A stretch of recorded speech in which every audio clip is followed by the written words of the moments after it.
L'homophobie, par exemple, quand je vois dans une phrase, ma réalité... Attends, excuse-moi. Ma réalité tue la fuir, plus l'homosexualité. Ça, c'est dans la chanson La Faucheuse. Et il y a quoi d'homophobe là-dedans? Ça veut dire que fuir, ça pue l'homosexualité. Quand on est un lâche, ça veut dire lâche homosexuel. Pardon, on va pas le faire les mots, c'est rien d'homophobe, homophobe. J'ai 1 milliard de chansons, tu connais pas, tu t'arrêtes sur 2 lignes. Mais c'est vrai, Booba, justement, mais si vous dites plein de choses, pourquoi est-ce qu'il y a de la misogynie? Pourquoi est-ce qu'il y a parfois des phrases aussi violentes? C'est quoi l'intérêt de ces phrases-là? C'est comme ça que tu l'interprètes, mais c'est pas ça. C'est pas ça, et même c'est pas de l'homophobie non plus. C'est une métaphore, ça s'appelle. Ouais. Non.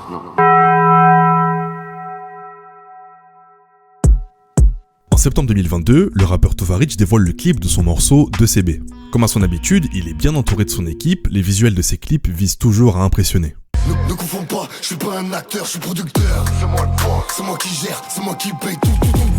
Il va d'ailleurs clipper face aux structures de musculation du Bercy Street Workout. Si j'apporte ce détail, c'est parce que pour Tovarich, il est hors de question d'adopter une posture dont les codes pourraient l'assimiler à un manque de masculinité. Mais pour pousser le bouchon plus loin, il va tenir des propos très controversés. C'est pas le marais ici, non c'est pas la gay pride. J'aime pas les hommes qui sucent des hommes et qui volent le travail des femmes. Suite à ces propos, des associations de lutte contre les discriminations et la haine anti-LGBT vont dénoncer le clip et porter cette affaire jusqu'au bureau de Clément Beaune, l'ancien ministre de l'Europe et des Transports, lui-même homosexuel. La réaction de Tovarich ne va pas se faire attendre. Si on pensait qu'il allait présenter ses excuses sur les réseaux sociaux ou au moins calmer le jeu, c'est mal le connaître. Tovarich va se rendre dans une boulangerie afin d'y acheter un gâteau multicolore pour ensuite l'offrir aux bénévoles du centre LGBT de Paris. Vous êtes des tueurs, mais Bratislava. Là, ça c'est assez gay ça, non? Ouais, ça c'est gay ça, non? C'est joyeux les couleurs. Joyeux, Non, mais gay, joyeux. Il y a toutes les couleurs, c'est bien. Voilà, c'est bien ça. Oh, Bratan. Il n'y a pas moyen, Bratan. Donc voilà, comme vous faites du super travail, grâce à vous, franchement, je me sens redevable. Donc voilà, je vais vous faire une petite tarte. C'est bon? Cet acte va immédiatement être qualifié d'insupportable et scandaleux par le ministre Clément Beaune et une plainte va être déposée. La dernière prise de parole de Tovarich sur cette affaire est celle-ci. C'est vous qui avez un problème avec moi j'ai rien contre vous. De base, je jugeais l'acte en lui-même et non les personnes, vous le savez très bien. Si vous vous sentez persécuté, retournez à la réalité.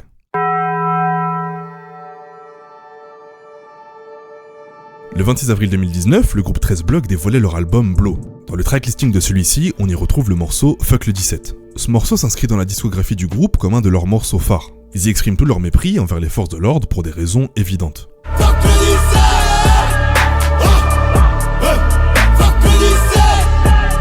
D'ailleurs, 13 Block ne sont pas les premiers à faire un morceau avec un nom comme celui-là. Le groupe NWA l'a déjà fait 30 ans plus tôt, en 1988, et le couplet de Ice Cube annonçait déjà la couleur.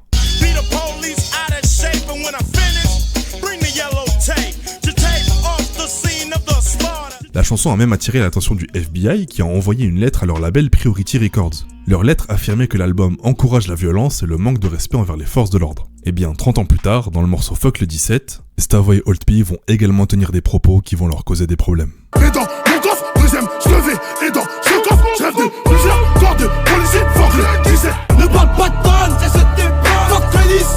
Moi ou pas, à mort les causes, on les applique. Quelques mois après la réédition du projet en octobre 2019, le clip de Fuck le 17 sort sur YouTube. Sauf que les passages en question de Stavoy et Old P ont été censurés. Et dans mon coffre, deuxième, je le vais. Et dans ce coffre, je rêve de plusieurs corps de fuck le 17.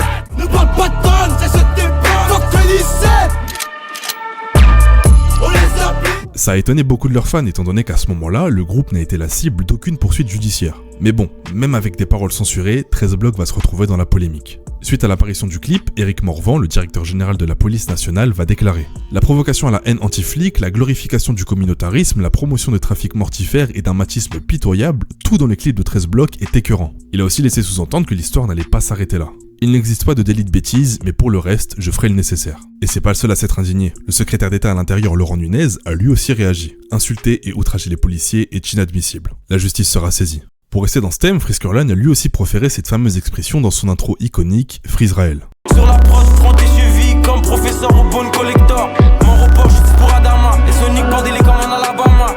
Sauf que là, c'est la seconde partie de la phrase qui nous intéresse. Si vous ne savez pas qui est-ce que Freeze vient de dédicacer, laissez-moi vous l'expliquer.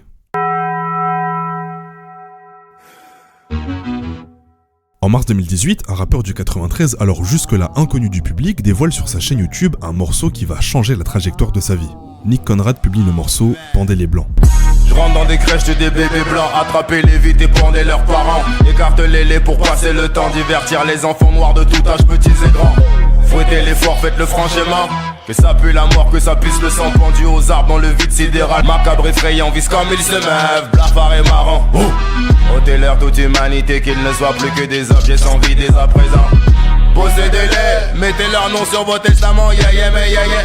Il va conclure ce premier couplet par un refrain qui va sceller son sort. Pendez-les tous, pendez-les, pendez-les, pendez-les, pendez-les, pendez-les blancs.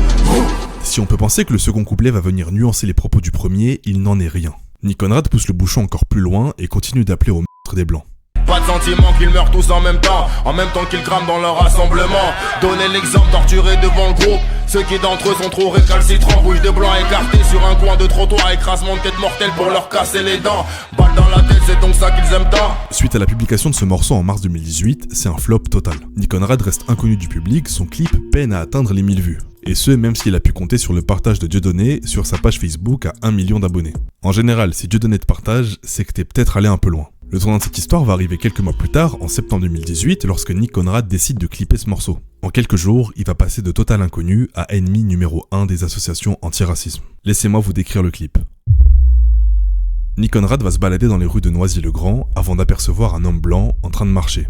Il va aussitôt le kidnapper et le jeter dans son coffre. Il va lui enfoncer le canon de son pistolet dans la bouche avant de lui proposer un défi. La sortie se situe à 20 mètres. S'il veut s'enfuir, il a 2 secondes pour le faire. Cours! Cours pour sauver ta vie. Cours pour sauver ta peau.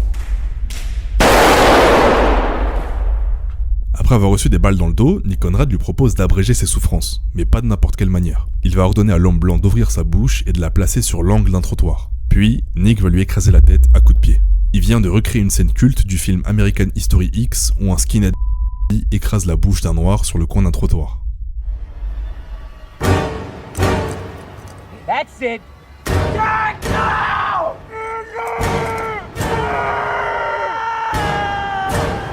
say goodnight.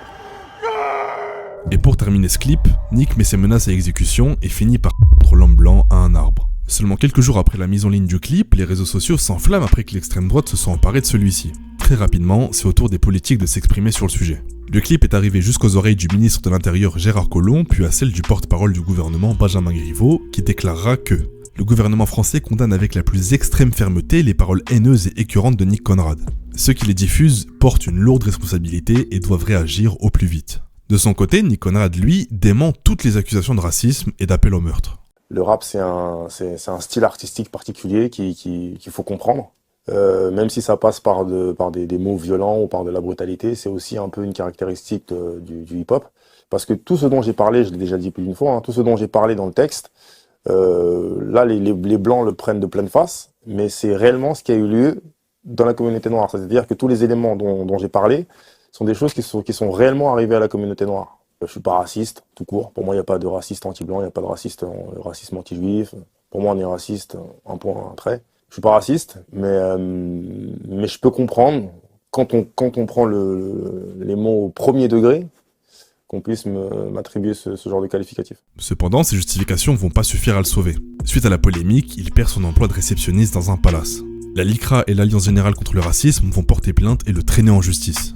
Il est condamné en première instance en mars 2019 à 5 000 € d'amende avec sursis pour provocation au crime ainsi que 1 000 € de dommages et intérêts pour les 2 associations. Il sera finalement relaxé en appel 2 ans plus tard pour vice de procédure et assure vouloir continuer à faire de la musique malgré toute cette polémique.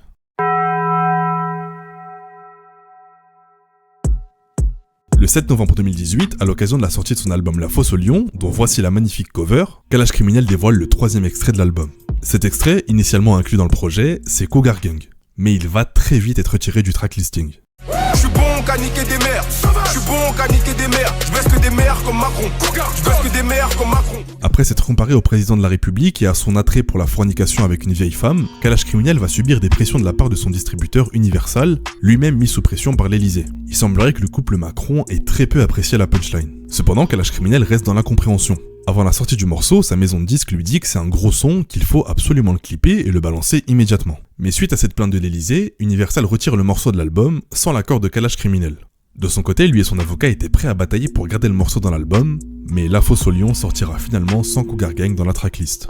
Toute cette polémique alors que pour Kalash Criminel, Cougar Gang est une déclaration d'amour envers les Cougars. D'après lui, il trouve que ce sont des femmes qui méritent beaucoup d'amour et il faut leur en donner. Par ailleurs, il avait déjà sorti cette punchline dans un freestyle en 2017. RAS, tu sniffes une fois, tu deviens accro. Je baisse que des mères comme Macron. Le roi Enoch était également à propos de ce genre de punchline. Parano, j'aime les revolvers. Comme Brigitte aime Emmanuel depuis l'âge de 16 ans. Merci d'avoir regardé la vidéo jusqu'au bout. On se retrouve début octobre pour ma toute première interview avec un rappeur qui a marqué la dernière décennie.